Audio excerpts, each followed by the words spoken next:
Pastronaut Man strikes again. Revolutionary.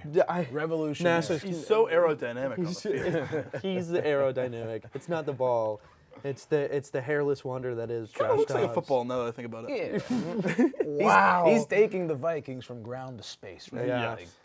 Yeah. Welcome back to Bearcast Blitz, where we have 15 minutes to go through all 32 teams, talking about who they played last week. That's the score, if they won or they lost, their standings and their conference, and who they're playing this upcoming week. We also have a couple other stuff that we do, that being fantasy. We're going to talk about Thursday Night Football, and we're going to talk about the playoff picture, seeing if anything's changed, seeing if there's some things that might have shuffled up because of some of the things that happened last week. And we have some extra stuff for you that's always fun. We're going to do it in under 15 minutes.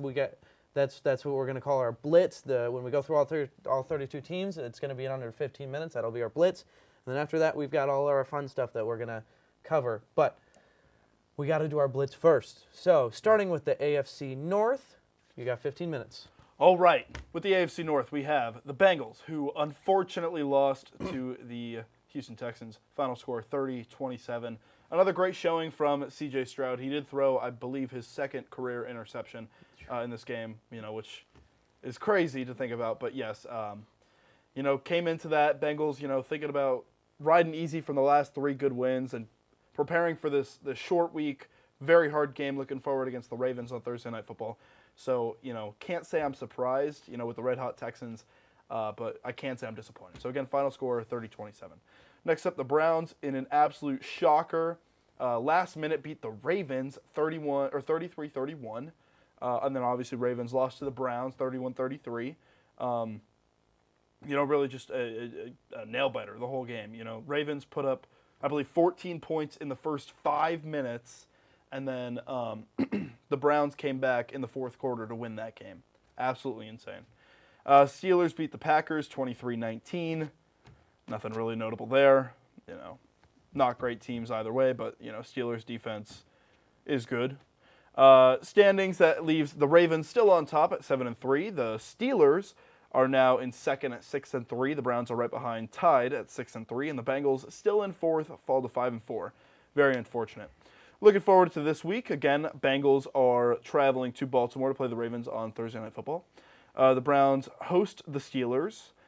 And then again, Ravens host the Bengals, and Steelers travel to Cleveland. So we have a whole AFC North matchup. Should be pretty interesting. On to the AFC East. All right, guys, for the AFC East, the Dolphins are on their bye week. They're in first place, chilling down there in Miami, and a lot of good things happen for them because the AFC East has not won a game in November so far. So someone's going to win this week. I'll get to the matchup in a second. The Bills shockingly lost to the Broncos, 24-22. I wasn't shocked. Well, okay. Okay. But, I mean, it was just the fact of the matter of there was a lot of stuff that happened after the game where Ken Dorsey, the offensive coordinator, got fired. They elevated Joe Brady, who was Joe Burrow's former offensive coordinator from LSU. He's a new OC for Josh Allen, who Josh Allen's been honestly the white jack version of Oprah Winfrey, just saying, you get an interception, not a touchdown. There's some touchdowns in there. Interception, all that stuff. So, it has not been good for Buffalo recently. Same with the Jets. The Jets lost to the Raiders 16-12 in one of the weirdest Sunday Night Football games I think we've all ever watched. Boring. Just very boring. So yeah. boring. There was one touchdown in this football game. It was an Aiden O'Connell touchdown to Michael Mayer. But nonetheless, the Jets didn't score any touchdowns. The Patriots, they lost to the Colts 10-6. The team that also didn't score any touchdowns. And when they got to the red zone, they couldn't score any points. Nope. So the Patriots are pretty bad. The standings, the Dolphins are first place at 6-3. The Bills at second place at 5-5. The Jets at 4-5 in third place. And the Patriots at dead last 2-8.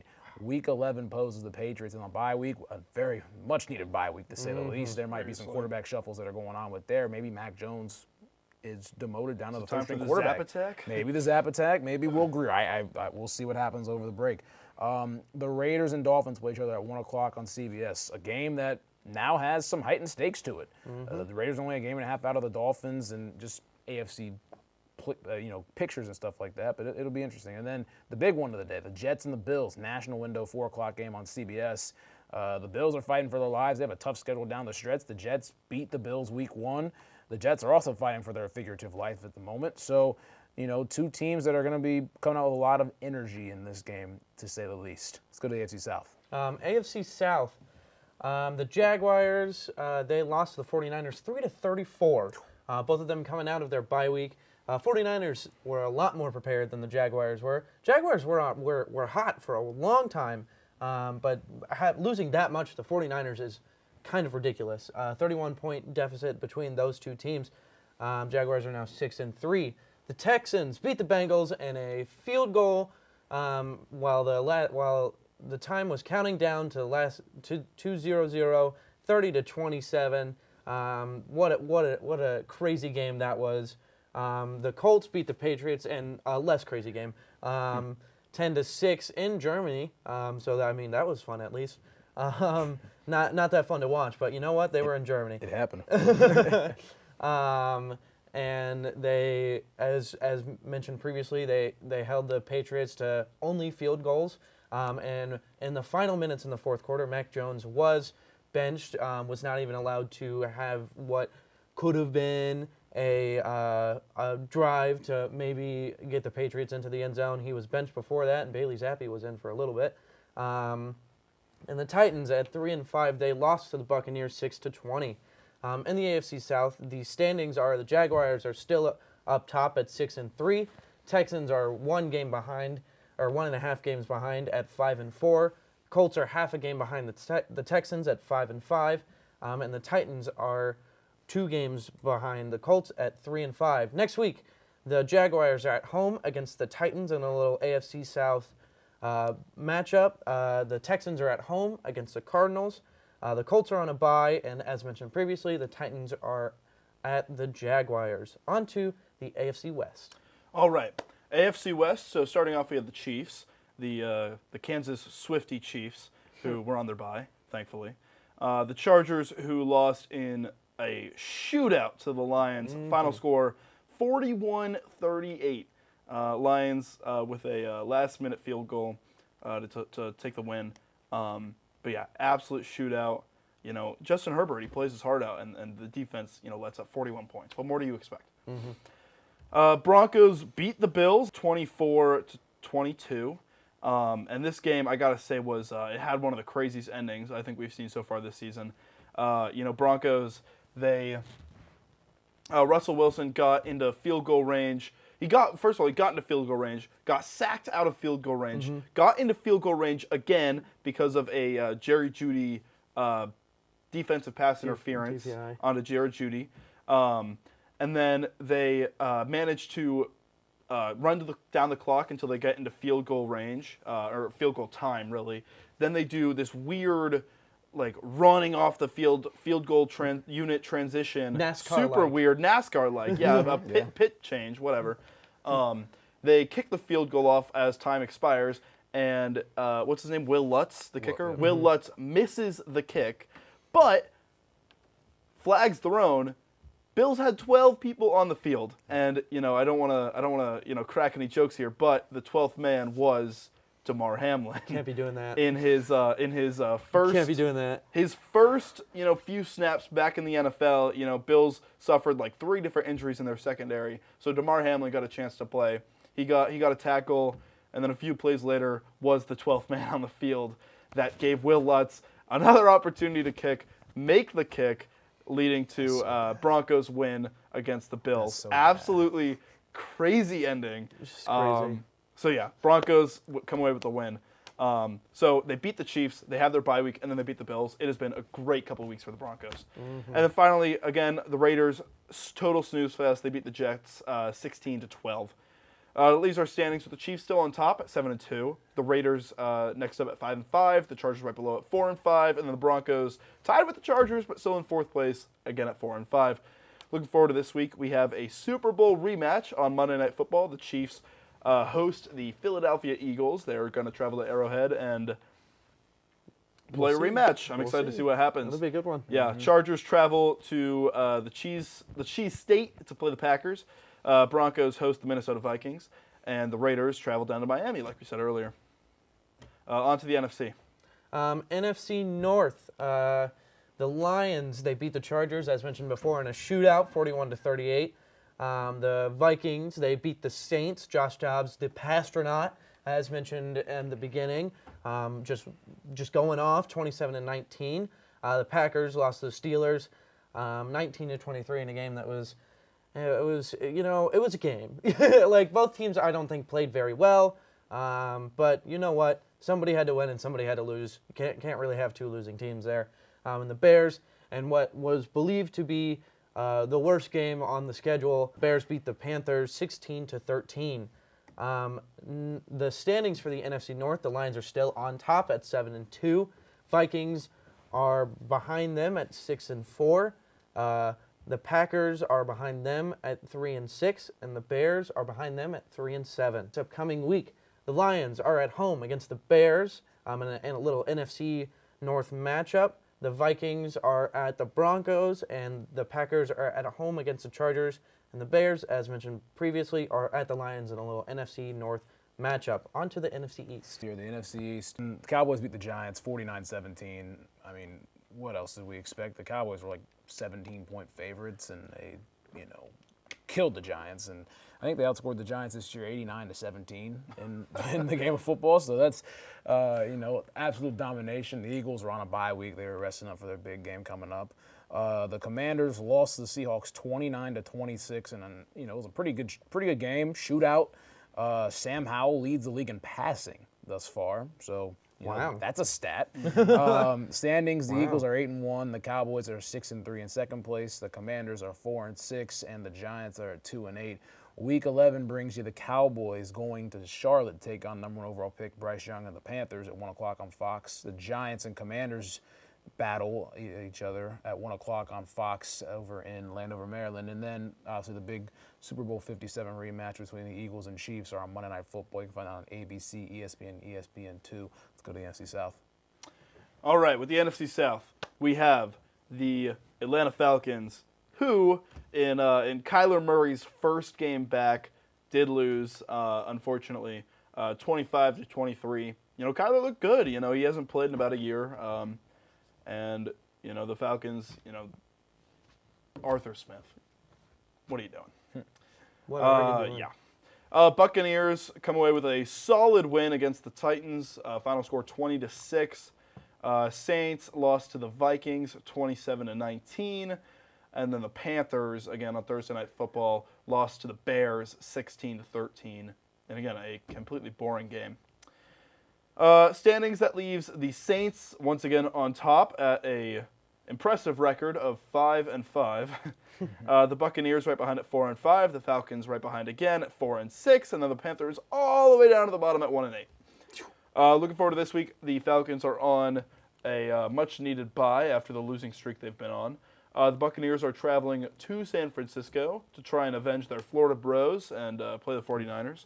The Saints are on their bye, and then the Panthers, they host the Dallas Cowboys. On to the NFC West. All right, guys, for the West, the Rams are on their bye week, and they definitely needed the bye week. The Niners beat the Jaguars, as mentioned, 34-3. New addition, Chase Young. They got a bunch of their guys back in Trent Williams and Deebo Samuel, rested up, and they were healthy, and they were definitely more than healthy. They dominated all facets of this game.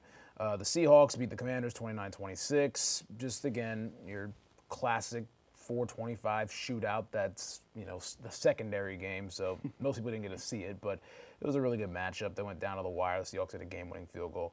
And as mentioned, the Cardinals beat the Falcons in Kyler Murray's first game back in nearly a year. He had some late-game heroics scrambling around like a toddler who stole some candy on Halloween or ever past Halloween, but who cares? They won 25-23. Standings, the Niners are 6-3 in first place. The Seahawks are second place at 6-3 as well. They play each other here in the next week or so. And then third place, the Rams at 3-6, and then the Cardinals are at fourth at 2-8. Week 11 previews the Cardinals and Texans taking on each other at 1 o'clock on CBS, the J.J. Watt Bowl and DeAndre Hopkins Bowl. There's a couple people that played for both of those teams. Mm-hmm. Then you got the Bucs and the Niners at 4:05 on Fox. That actually, features Brock Purdy against the team that he made his first start against, which happened to have Tom Brady on that team, and he destroyed them. A little different circumstance playing Baker Mayfield, but we'll see what happens in that. And then the Seahawks and Rams do a little divisional bout, 4:25 on CBS. Most people on the West Coast will get that game. But, again, good divisional matchup to see. and close out the day slate for Week 11. And that's about all we got right now. 53 seconds. Cool. Nice. 52 All right. seconds. All right. Good job, team. Good job. Hey, we only put the episodes up that we make it within the 50 Yeah. minutes. Indeed we do. That's why the last Yeah. one didn't come out. On to fantasy. Fantasy. Fantasy pros, PPR scoring for Week 10. Number 1, speaking of a shootout, Keenan Allen, wide receiver from the Chargers. That game, it was a shootout between those two teams, between the Lions and the Chargers. Keenan Allen had 40.5 points, PPR. Number 2, another wide receiver, CeeDee Lamb, 39.5 fantasy points. Right behind him, his quarterback, Dak Prescott, with 38.9. As I've mentioned over and over again, Dak Prescott is either amazing or terrible. There's no in between. Nope. Yeah, and looking ahead to this Panthers defense, I'm thinking we might see the two of them up here again. Yeah, Probably. I would not be surprised. Number 4, something that I am a little shocked about, but considering the statement that I just said, I shouldn't be. Brandon Cooks, wide receiver 2 from Dallas, 32.3 fantasy points. Ain't bad. Coming up at number 4. Stat pattern. Number 5, talking about shootout, we got Amon-Ra St. Brown, wide receiver 1 out of Detroit, with 30.5 fantasy points. Baller. Shootout. They're both wide receiver 1s from those teams are in the top 10 for PPR scoring fantasy points. Yeah.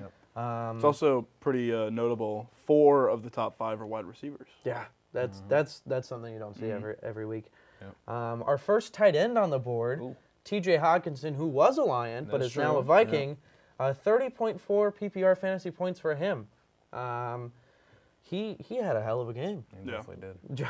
Josh Dobbs was looking at his tight end and more than his receivers.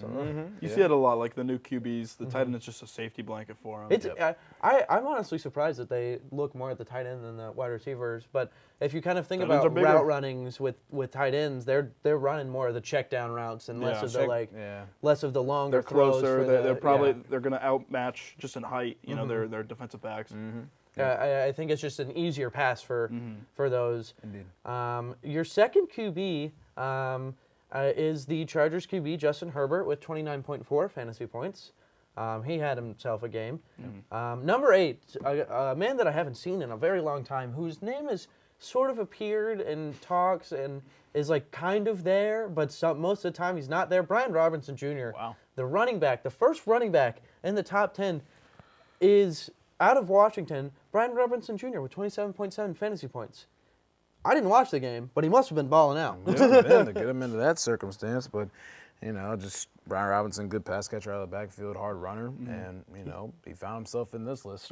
Yeah. He must have. Yeah, I himself a remember game. when the Commanders snapped the Eagles' undefeated streak last year.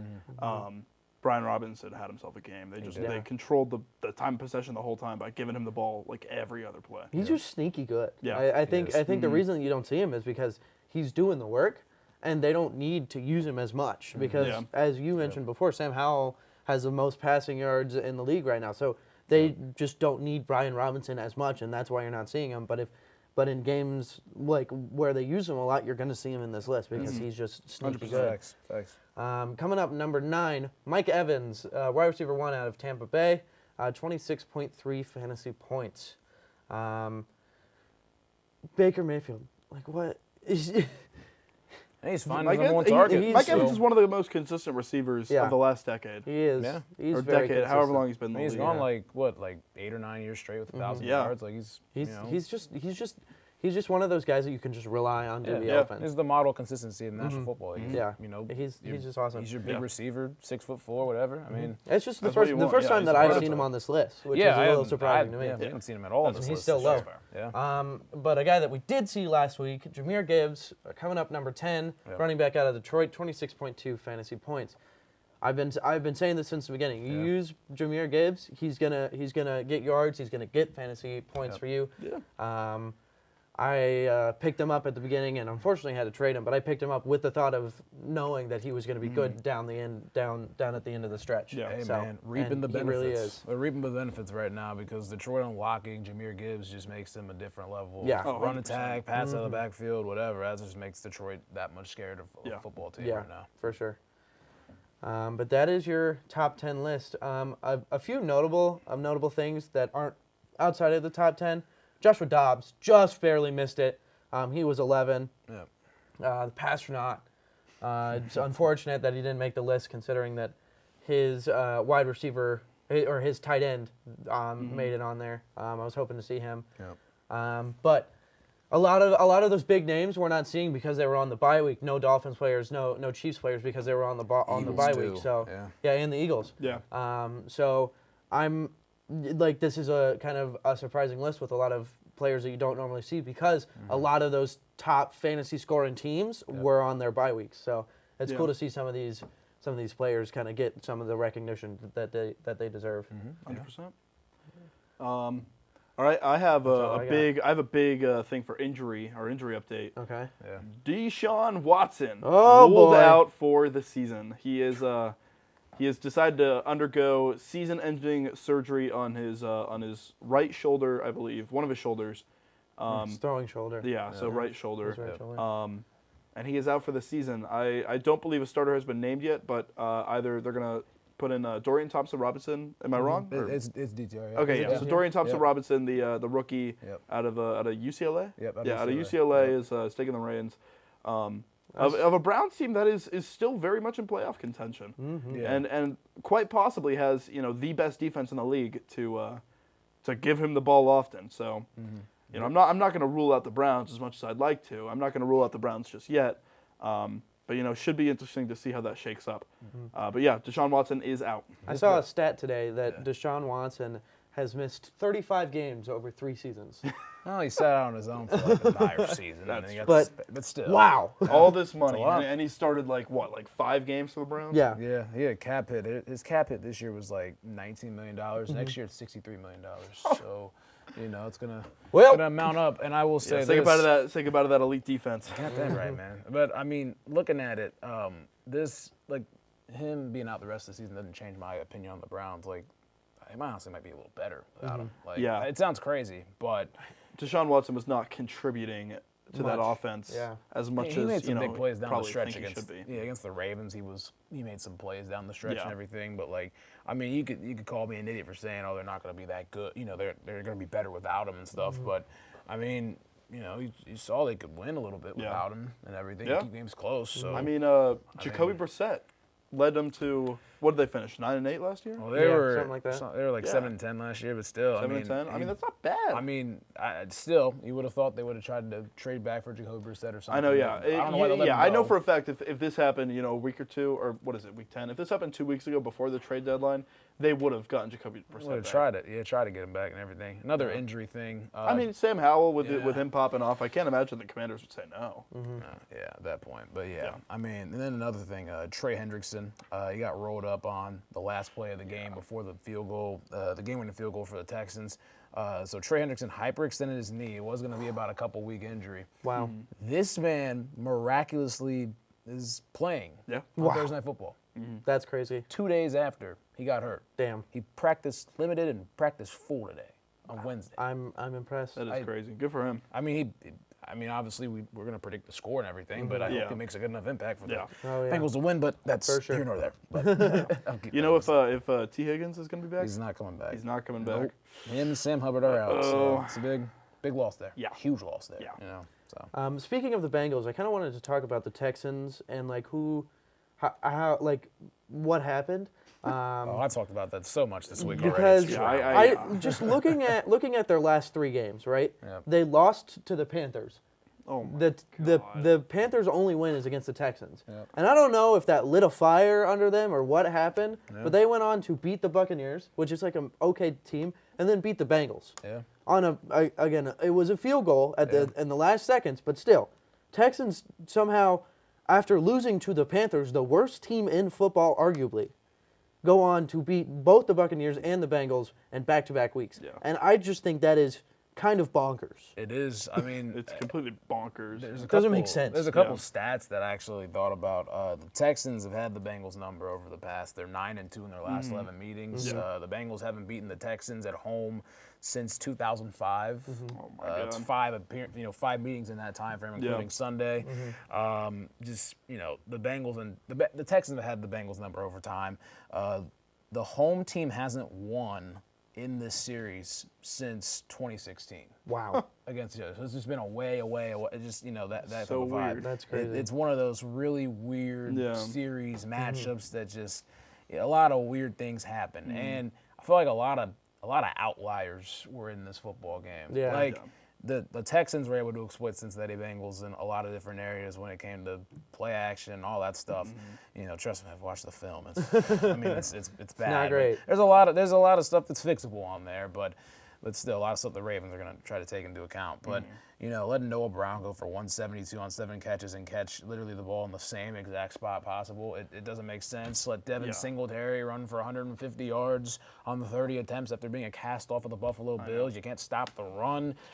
C.J. Stroud, we obviously know he's a great quarterback. He's a great quarterback. We knew he was going to play probably a pretty good football game and everything. It's just and then on the offensive side of the ball, Joe Burrow, the 2 interceptions, they were bad interceptions, but they were down. He had to try to create. Not trying to, bail him out or anything like that. But if people think that the reason that the Bengals lost this game was Joe Burrow, they're wild there for were that. so They're many. wild There for were that. so It's every the single defense. facet The defense of literally the lost Bengals in this played game. poorly. The defense literally lost the Bengals this football I mean, game. Tyler Boyd dropped a touchdown like That 3 really times hurts. in the same play. That hurts. A lot. Defense let up A lot 500 of, plus yeah. yards. I'm telling you, a lot of outlier Joe stuff. Burrow did throw 2 interceptions. Yeah. It was just a nasty game all around. Nasty, for the Bengals. weird, everything. So that's how it goes sometimes. And I hate to be the guy that's on the Texan side on this one, but there are talks that C.J. Stroud is not just in the conversation for Offensive Rookie of the Year. They're saying that he should be in the conversation for MVP. Yeah. He should win. He should win O'Poy and MVP. Honestly, Yeah. If he finishes his season with the touchdown to interception ratio he's going for, he's wild. going to be better than the Aaron Rodgers one from 2021. Yeah, no where he doubt. finished like 34-4. Yeah, So no doubt. I honestly, At the rate he's going. as crazy as it seems, I could see him winning MVP. And I don't think the league will give MVP to a rookie. I think they'll just shell it to Patrick Mahomes or something Or instead. something that's easy. Or yeah. or shocker, the world. I could like very distantly see it going to Tyreek Hill. Yeah. Especially if he hits 2,000 yards. But honestly, I would not be surprised if C.J. Stroud wins MVP. Yeah. He's in the it would be conversation. wild. He's been great Which this is season. insane. Yeah. But since the Bengals lost, did that change up the playoff picture at all? Yeah. So this is another thing that we missed because of the episode not going up last week. Wow. Excuse me. The episode not going up last week. But last week we started a new segment where we just rattled off the playoff picture if the season ended today. And spoiler alert, the playoff picture from last week is the exact same with the exception of one team, and that team is the Texans. Oh, wow. So, but since you guys didn't see it, I'll go ahead and say it through it again. Chiefs at number 1, Ravens with the 2nd seed, Jaguars with the 3rd seed, Dolphins with the 4th seed. And then going into the wild card, we have the Steelers, the Browns, and the Texans. Last week, the only difference was the Bengals had the 7th seed. But, now the Texans and the Bengals are tied, and obviously the Texans have the tiebreaker. And then looking over to the NFC, we have the Eagles still on top, then the Lions in 2nd, the 49ers with the 3rd, and then the Saints with the 4th. And then looking into the wild card, we have the Seahawks with the 5th, the Cowboys with the 6th, and the Vikings with the 7th. So, again, none of this changed from last week other than the Bengals, which was unfortunate. All of last week, everyone was talking about how the whole AFC North was in the playoffs, and an entire division making the playoffs has never happened before. So that was a very, very, very big topical discussion of last week, but unfortunately, it is no longer the case. So the Texans have taken the 7th seed in the playoffs. That is if the season ended today, that's what the playoffs would look like. It's not dead yet. That's all I got to say. I mean, season is not ending today. That's good thing it's not that's ending good today. news. The Steelers have still been outscored in all of their games and are still 6-3. Yeah, How are they a team that is not in playoff contention, but they are the They're the first 5th seed. They are Yeah, the 5th they're seed. the first wild card. It blows my mind. Yeah, It they would be the top seed in I believe both South divisions and potentially. Would they be above the Dolphins? They'd be tied with them, I believe. But They'd be tied. I'm not they'd be sure if they'd tied. have the tiebreaker. They're tied with the Niners. They're tied with the Saints. They're tied with the Dolphins. I mean, yeah, and they're tied with the Jaguars. I guess The they're Steelers are finding tied ways. with the Dolphins and the Niners? Yeah. They're finding ways What? to win. Yeah. They're finding it's play an ugly football game Yeah. and have your offense step up for one drive or whatever later on. That's in all the they. That's game, all they need. They and the defense closes Yeah. it out. That's, the that's how they're winning the games. offense of whoever they're facing is going to score little because of how good their Yeah. defense is. So they just need their offense to play mediocre, Yeah. and that's what they've been doing. If the team that they're playing against scores more than about 23 or 24 points, it's wraps. Oh, yeah. It's done for. Yeah. You know, and you've seen it a couple of times where the Steelers have lost. Like, they ended up losing to the Texans, and the Texans destroyed them. Actually, Yeah. they got off to a quick They start. The destroyed Steelers' offense couldn't do anything about it because we got to win a shootout. That's rough. But, Yeah. I mean, you got to give testament to Mike Tomlin getting those guys ready and everything, and the defensive side of the ball, they've been balling this year, and I know we sit up here talking about how are the Steelers winning these games. We're still trying to figure it out ourselves. Yeah. But the fact of the matter is They're winning them. they're winning the games, they are and it's winning an the any games. given Sunday type league. Yeah. That's the beauty of it. So you know what's interesting? They play arguably the best defense in the league this weekend. In the AFC North matchup In the against the AFC Browns. matchup. So how low is this score gonna be? I really wonder. I'll what take the the under on that one. I'll take the under. Smash the under on this Steelers-Browns This matchup. could literally be 17-14. Like, Honestly, I could maybe see it being, less. Who knows? field goals only, Yeah. which would be pretty funny. With the Texans now being in the playoff, the AFC South now has two teams that would be in the playoffs if the season's ended today. One of them being the Jaguars. Can we just talk a little bit about are the Jaguars frauds, or did they just have a bad week? I think it's part of they had a bad week, and I don't think they're as good as everyone As thinks everybody they are. thinks I they think they're a good team. They've They're a good lucked team. into a few wins. Yeah. I wouldn't call them frauds, but yeah, I think their 6-2 record being tied for the second highest record in the NFL was a bit misleading. They're a good team. It's just they have to go through a couple of the gauntlets before you pass that test and say, okay, they're actually they're a really good team and good everything. team. Yeah, They gotta and the pass a couple 49ers, gauntlets. who arguably had the worst month in the NFL, the last 4 weeks, including their bye week. Yeah. They still have a top tier defense. They have Yeah, an and amazing. they You got know, healthy again too. So Yeah, I mean, people. I'm not going to accuse anyone of writing them off, but they've been losing, and so maybe Jaguars kind of went into this thinking, hey, they're on a cold streak. They're on a cold streak. I think it was my opinion on it is that the 49ers are have been looked at just recently, as you said, as kind of underachievers, while recently the Jaguars have been looked at as overachievers. And I think the two of them kind of evened out a little bit in everybody's mind, kind of as if you're a NFL fan like we are. Those two teams, the 49ers just kind of reminded everyone that they're good, and the Jaguars kind of reminded everyone that they're not that good. they're not as good Yeah. as we perceive. but- Yeah. I agree. I agree with that for sure. All right. Anything else to talk about before we get to our Thursday night predictions? I'm all set. All right. So again, just a reminder: the Bengals, or just a reminder about the whole segment. We film these on Wednesday nights. Obviously, the game is played Thursday nights, and then we usually get this posted Saturday afternoon. Just takes time to edit. So unfortunately, this does come out after the Thursday night game, but it is filmed before the Thursday night game. So it's a little game we like to play. We predict the Thursday night game. So again, this is Bengals are traveling to Baltimore to play the Ravens in a big AFC North matchup. We know rivalry games are always interesting, are always different than what you'd expect. And then the Baltimore Ravens are favored by 4 as of right now. So I'm not expecting the game to be anything crazy. No like defensive shutout, no shootout.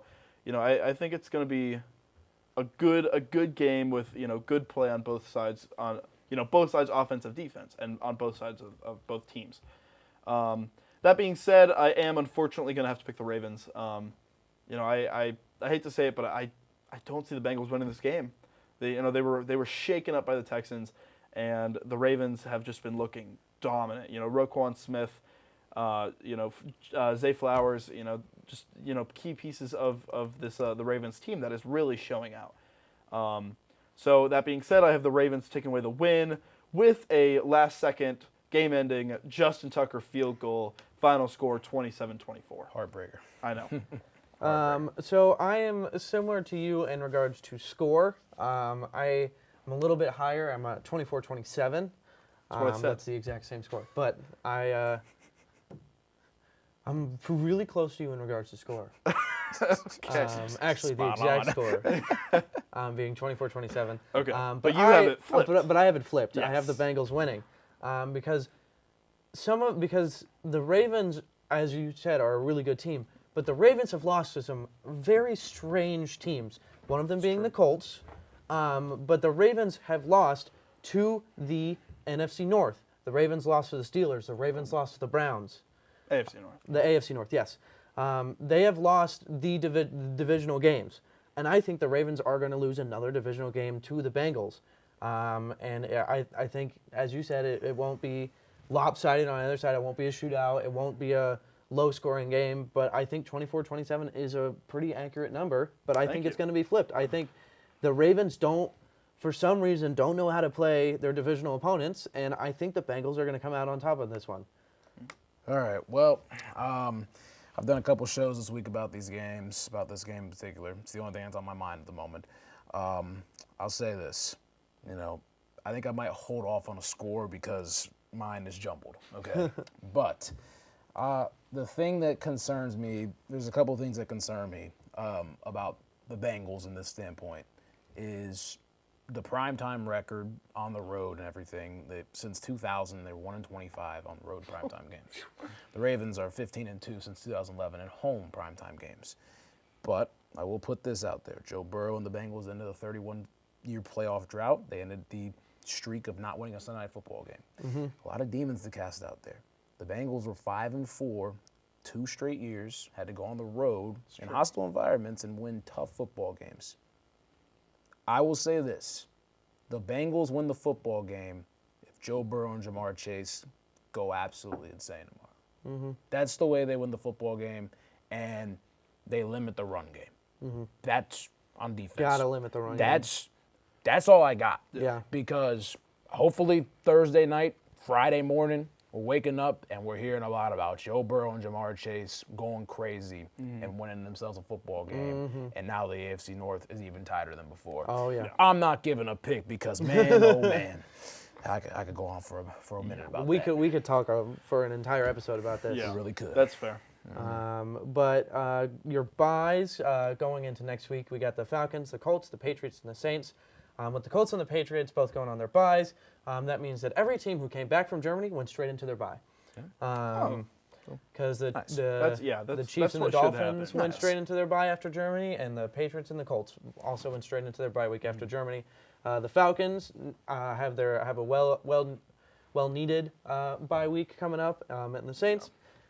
I think every team needs a bye. I don't think they'd complain about it. I don't think the Saints are going in needing a bye. But you know what? It's good. It's good to have a bye. Good rest. Thank you for watching Bearcast Blitz. We had fun making it. I hope that you had fun watching it. Yep.